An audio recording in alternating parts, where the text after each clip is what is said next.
Well, hello there, YouTube. Welcome to Monday, November 1st, 2021. Man, Saturday morning it was 26. Yesterday morning on Sunday it was 27 or 28. I think it was 28. This morning, 30. Right now it's 34. It's just over freezing. And it's just now starting to sprinkle. That would be light snow with any more elevation than us. But I don't know what the weather's supposed to be like. I know it's supposed to rain today. Look at that poor old cherry tree. There ain't nothing left of her. This one will be next. All right, let's bust out a Monday. Holy moly. That was a wet one. Back. Yep, man, those two incredible days. And it so nice. reverts right back to this. Yeah. But we knew it was coming. It's no surprise. It's that time of year. Yeah. Get over It'll yourself. Be this way. Yep. Nothing you can do to change it. Take advantage like we did. Yeah. Ride when you can. Yes. But that was like especially nice. That was so much fun. Man, I guess it got up to 64 at the house yesterday. Yeah.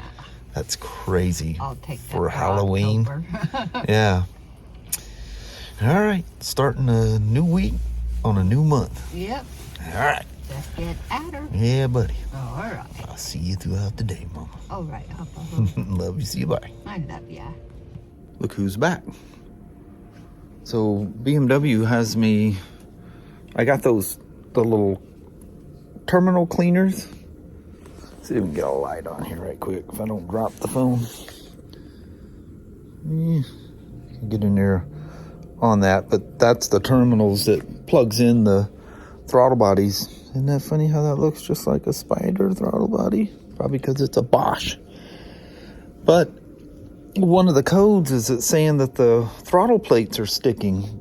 Well, it actually looks like it has been sticking.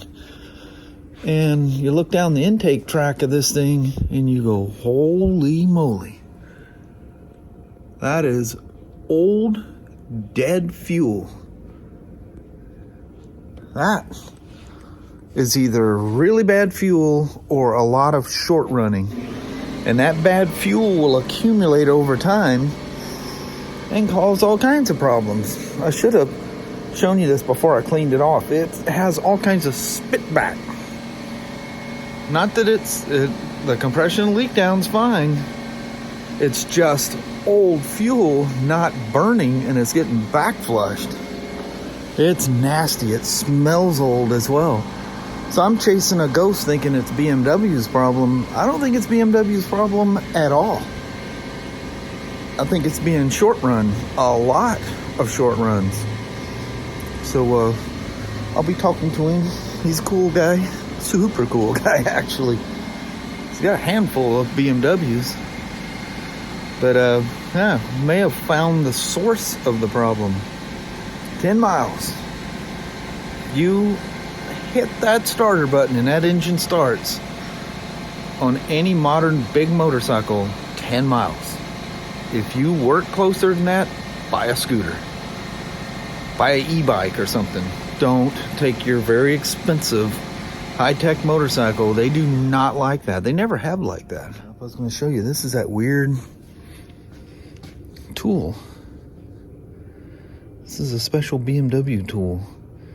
And you slide the pins down between there. What's weird is it doesn't really feel abrasive. But I'm here to tell you, it works. So we just got home. I'm staring out there and I'm going, Kelly, look at that. That's pretty. Looks all rusticy out there.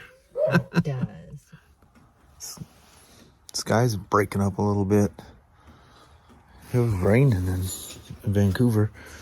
So when I topped this thing off, it was almost at the low mark. And I've been driving it that way ever since. Low on the dipstick. You're not low on oil. People freak out. That's not full. Dude, it's not going to hurt your engine. You got the majority of your oil in there. So anyway, I was just getting it to the full mark here. I never did wash that off. We rode in so much rain that all that coolant mess just got naturally washed off. There's no coolant. Remember how it had little black spots everywhere? It's probably crazy how much water is flowing around inside this thing when you're going down in that pouring down rain. And man, have we gotten into some rain. But anyway, I've been thinking about this thing. I thought, you know what? Well, it's still daylight out here. Let's go top her off. Anyway, the old gal's doing good. Radiator's been great. It's nice to stop and not smell coolant. Anyway, that's what I was out here goofing around with for a minute. Checking stuff out. Still didn't put the brake pads on. Past weekend I was going to do it. I thought, nope, the rides are more important. Pads ain't gone yet. But, they need to be put in sooner than later. But it's not critical at the moment. Anyway, that's that for that. So the deal with that BMW today, I don't normally see that stuff, but he has several motorcycles. He doesn't, as you can see by that, that bike's 3 years old and has just over 5,000 miles on it. So he's kind of in that scenario like I got going on in here. But I have spreadsheets for every single motorcycle, and I keep track of how old the fuel is. And when it gets old, I just suck it into this is my around the house jug. This is my non-ethanol jug only. Look how that thing pulses. I don't know which light's doing it, but I've never had that issue with the light going, the coloring of it. But anyway, and I use it in the wintertime when you have a generator thing, you run low, I throw it in there. It's not bad gas because it's treated, but you can't let gas get old in your bike. It does not, especially modern motorcycles. They don't like burning that old stuff. There was clearly old dead fuel in the intake track of that BMW on both sides. I showed you the right side. The left side was the same way. But yeah, don't let the gas get old, and don't run it to burn it out. If it's old and you didn't treat it, especially if it's ethanol fuel or it has ethanol in it, even treated, it just doesn't stand up as long. You coming in, Danny? Come on. Oh, we got some good light out there to do a goodbye. I need to grab the mama here pretty quick. That looks nice out there, doesn't it? There's still some light in the sky. But, the ethanol, I try to put non-ethanol in everything. And, use a treatment that, even if you use a non-ethanol, use a treatment that also has the ethanol conditioner. Because you're going to get a little bit of it in most places. There's going to be a little bit of it present, but it's way better. You can tell right away when you put the non-ethanol fuel, you can smell gasoline. That 10% ethanol in there just has a funky smell. Doesn't look like gas, doesn't smell like gas. But you fill this jug with non-ethanol, totally different color, and it just smells like gasoline. The gasoline that we all grew up with. So, keep track of that stuff. Even this, maybe I didn't treat it that one time. That's how I got the smell out of it. But the gas was still good and function. And just lawnmowers and things you run around the house. I still got a gas weed eater. I mix fuel. I keep a different end on it for cutting heavier stuff. Got those little claw things on it. But yeah, important. So I think we're chasing a ghost on this thing, with the throttle body problems. And clearly that stuff was spatting itself back up in those throttle bodies and gumming stuff up to a point that it was like washing, probably carbon deposits that just naturally occur and getting spit back up in there. And if you ride them, you never, ever, ever short run these things. Minimum 10-mile ride. And keep good quality fuel in there. Tier 1 fuel. It needs to be a good quality. and non-ethanol if possible. It's not the end of the world if you run ethanol. These things are all designed to run that fuel.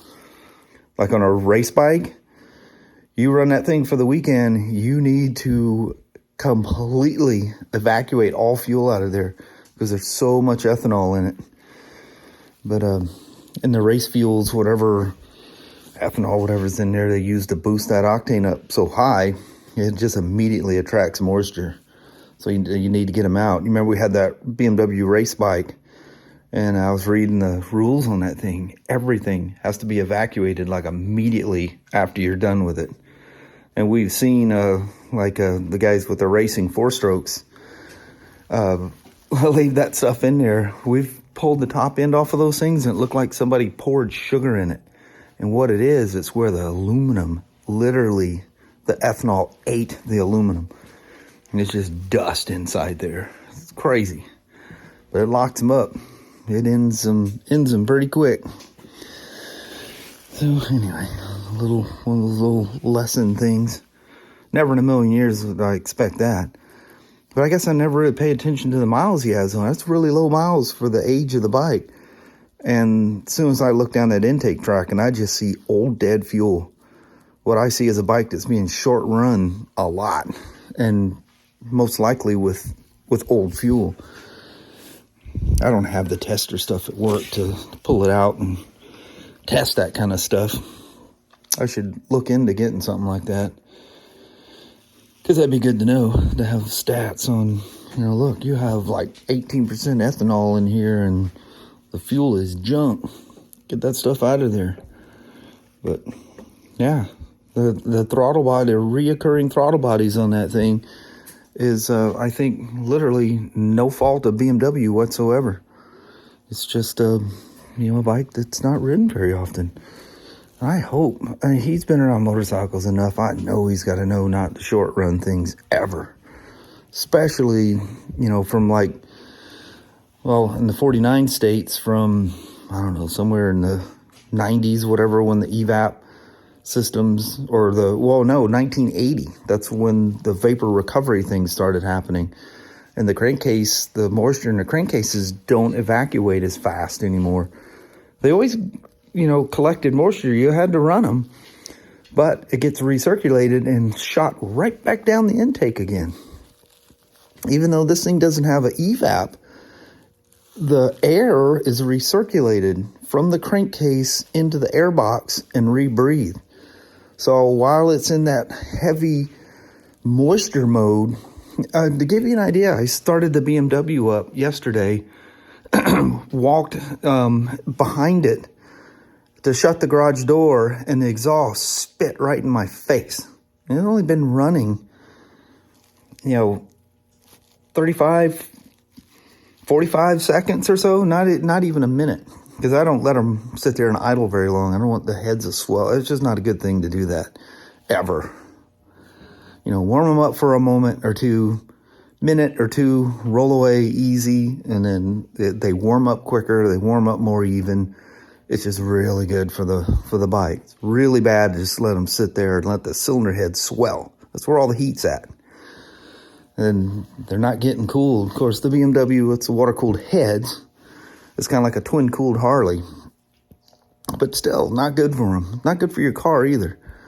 Let them fire up and, run a few minutes. Let just don't let it sit there and idle until the heater's full blast and everything's defrosted and that kind of stuff, Same with your bike. Don't let it sit out there and go in, finish off your cup of coffee and put all your gear on. Not good for them. But, and that, with the vapor recovery, because all the crankcase gases go right into the airbox and right into the intake. When they're just sitting there idling, they warm up way quicker when you ride them. Much faster. Not only is it even warm up, but it warms up much, much quicker. If you got a water-cooled bike, watch how much faster it gets up the temperature when you drive away after a minute or two, as opposed to walking out there 5 minutes later and look, oh no, the gauge still hasn't come up. It's still not warming up right, because they don't warm up right. They're never meant to sit there and just run. It's not a generator. So anyway, those moistures are going into the engine That's going past the rings. All that stuff's collecting in the intake track. Get that crap out of there. Do not let them just sit there and run. And don't short run them, because that, what I just discussed, doesn't burn that moisture out of the crankcases when they're sitting there idling. It just doesn't work. Everything moving and going down the road, they warm up quickly and correctly, and it burns all that stuff off. But, you know, like this thing spitting water out the exhaust, blasting me right in the side of the face. It's going through the natural thing of an engine starting up. It builds up all that condensation. So, you know, not only is it doing it with the exhaust, it's doing it in the engine too. So you gotta remember, you know, people go, you know, you see a car just pulled out of a driveway and you're sitting at a stoplight and the water's just pouring out the exhaust pipes or pipe. All that's going on inside the engine as well. So, anyway. Tech tip of the day. Danny, wow, that's a beautiful light out there, or waning light. Let's grab the mama. You ready? Okay, ready? Ready? All right, talk to you guys here in a second. Well, hello there, YouTube. Man, oh man. How does it go from being that beautiful on Saturday and Sunday now to bam, back to the winter time? I know it. I'm so glad we rode yesterday and the day before. Oh man, yeah. That may be 2 days that we'll remember until spring. Yeah. There'll be other nice days, but the colors, as long as the rain and the wind keeps hanging up, it's taking all the colors away. Yeah. But it has its own beauty in the winter. Mm-hmm. You know, just sunshine in the winter. You go, it's beautiful, let's go. I know. Buckle up, mama. I feel sunshine. Yeah. But yeah, that was fun. And today I was just busy doing stuff. It kind of wasn't one of those recording days at work. You have those. That was Friday was that way too, wasn't it? Yeah. Yeah, that was crazy. It's busy. The store as a whole is slowing down, but just projects getting finished up on. I was messing with that BMW for a while. Got some Annie? No digging. Dog knows better. Does it with me standing right here. She knows I don't like her digging in them holes. I know. She's already got the Annie rut out there in the yard, and that's bad enough. Yep. We'll be starting something else. We got a leash for her on the side there so that she's not traipsing through the mud, and then it's too hard to get her clean at night when she wants to go in. Yeah, it's easier. Run around in the grass. Yeah. Anyway, I reckon on that, we're going to let you all go. Alrighty. Well, thank you guys so much for watching. We really do appreciate it. We will talk to you tomorrow. Same smoke time, same smoke channel. Don't forget to give a thumbs up. And you guys have a wonderful Tuesday or Wednesday. Heck yeah. All right. We'll see you in the morning. We'll do this again tomorrow. Yep. All right. Thanks for watching now. Y'all take care. Bye-bye.